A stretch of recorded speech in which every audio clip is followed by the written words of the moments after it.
सबरीमाला मंदिर का पूरा इलाका छावनी में तब्दील है। इलाके में दफा 144 नाफिज है। केरल में वाक़ई सबरीमाला मंदिर का दरवाजा तो गुज़िश्ता दिनों खोल दिया गया था, लेकिन खवातीन को मंदिर से दूर रखने के लिए जद्दोजहद जारी है। खवातीन के मंदिर दाखिले की मुखालिफत करने वाले लोगों का कहना है कि मंदिर में खवातीन के दाखिले से कुछ भी बदशगुनी हो सकती है। हालांकि सुप्रीम कोर्ट सबरीमाला मंदिर में खवातीन को दाखिल होने की इजाजत दे चुका है।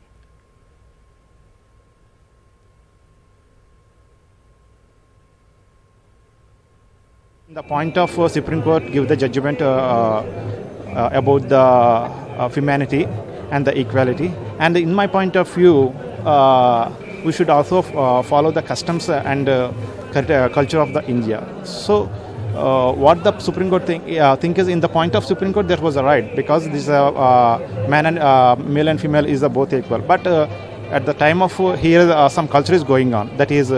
At the time of 10 years and about 15 years, female is not allowed in the temple. That is our custom. We should also follow that custom also, because India is a custom following country. So we should against the people who are going in there. वहीं police एहलकारों का कहना है कि police Sabarimala में कोई मसला पैदा करना नहीं चाहती। हम अकीदतमंदों से झगड़ना नहीं चाहते, हम सिर्फ कानून का निफाज करना चाहते हैं। मैं आला हुकाम से बात करूंगा और इन्हें हालात से वाकिफ करवाऊंगा। ഞാൻ പറഞ്ഞ വാക്കിന് തെറ്റില്ല, മാറില്ല. അപ്പോ ആ കാര്യം നിങ്ങൾ തുടരുക. ഞങ്ങൾ എന്താ ചെയ്യാൻ പറ്റുന്നത് ഞങ്ങൾ ആലോചിച്ച് തീരുമാനിക്കട്ടെ. ഈ വന്നവരോടും ഞങ്ങൾക്ക് അവരും അവരുടെ അവകാശം ഉണ്ടെന്ന് വിശ്വസിച്ച് വന്നവരാണ്. ശരിയോ തെറ്റോ എന്നുള്ളതല്ല, മനസ്സിലായല്ലോ. അവര് നിയമപരമായി നിയമം ശരിയാണെന്ന് വിശ്വസിച്ച് വന്നവരാണ്. അവരോട് എനിക്ക് സംസാരിക്കണം. മേലുദ്യോഗസ്ഥരോടും സർക്കാരിനോടും ഞാൻ സർക്കാരിന്റെ തീരുമാനം ഇതാണെന്ന് പറഞ്ഞു കഴിഞ്ഞു. ഇതെങ്ങനെ ഇനി നടപ്പാക്കാതിരിക്കണം എന്നുള്ളത് ഞാൻ മേലുദ്യോഗസ്ഥരോടും ആലോചിച്ചിട്ട് ഒരു തീരുമാനം എടുക്കാൻ പറ്റില്ല. അതുവരെ നിങ്ങൾ സമാധാനം വഞ്ചിക്കുന്ന ഒരു പ്രവൃത്തി। पहले से कर्ज में डूबी खाली खजाने को ढो रही मध्य प्रदेश की हुकूमत ने अब फिर 900 करोड़ का कर्ज ले लिया है। मौजूदा माली साल में अब तक हुकूमत 8000 करोड़ की मकरूज हो चुकी है।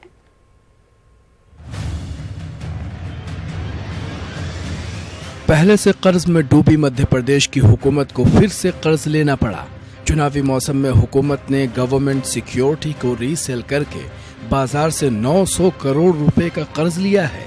इससे पहले सरकार ने अक्टूबर के पहले हफ्ते में ही 500 करोड़ रुपए का कर्ज लिया था और मौजूदा माली साल में अब तक सरकार करीब 8000 करोड़ रुपए का कर्ज ले चुकी है। कर्ज की रफ्तार पर कांग्रेस ने सरकार पर हमला बोल दिया है और साफ कहा कि सरकार ने इंतखाबात जीतने के लिए कर्ज का सहारा लिया है। सरकार चलाने के लिए कर्ज नहीं लिया जा रहा है, सरकार बचाने के लिए कर्ज लिया जा रहा है। और किसी तरीके से सरकार फिर से बन जाए, चाहे मध्य प्रदेश की जनता को कितना भी कर्ज में डुबा दें, ये आजकल भावना है और इसलिए बार बार कर्ज लिया जा रहा है। देखिए, सरकार हम लगातार ये कर्ज ले रही है।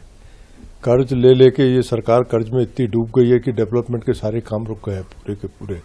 अब ये सोच रहे हैं कि कर्ज ले लेके हम किसी तरीके से चुनाव जीत लें, वो असंभव है, क्योंकि मध्य प्रदेश के ऊपर इतना कर्ज हो गया है कि आने वाले समय में मध्य प्रदेश को बहुत दिक्कतों का सामना करना पड़ेगा और डेवलपमेंट के सारे काम रुक जाएंगे। इधर बीजेपी ने सरकार के फैसले का बचाव करते हुए कर्ज लेने को अच्छा बताया है, साथ ही कांग्रेस पर ही ठेकरा फोड़ दिया। कांग्रेस किस मुंह से कह रही है? जब उसका शासन था तो कुछ भी नहीं था, तनख्वाह बांटने तक के पैसे नहीं मिलते थे। कितनी बार ओवरड्राफ्ट लिया, और कब जब पूरे प्रदेश में कहीं पे विकास नहीं था, ना सड़क थी, ना बिजली थी, ना सिंचाई के साधन थे। आज सारी सुविधा है। तो अगर कभी कोई ऐसी चीज होती है कि डेवलपमेंट के लिए पैसे चाहिए, तो वो लेना कोई बुरी बात नहीं है इसमें। जिस रफ्तार से सरकार ने इंतखाबी ऐलानात की हैं, उसी रफ्तार से कर्ज भी लिया जा रहा है। न्यूज़ 18 उर्दू के लिए भोपाल से शरद श्रीवास्तव की रिपोर्ट।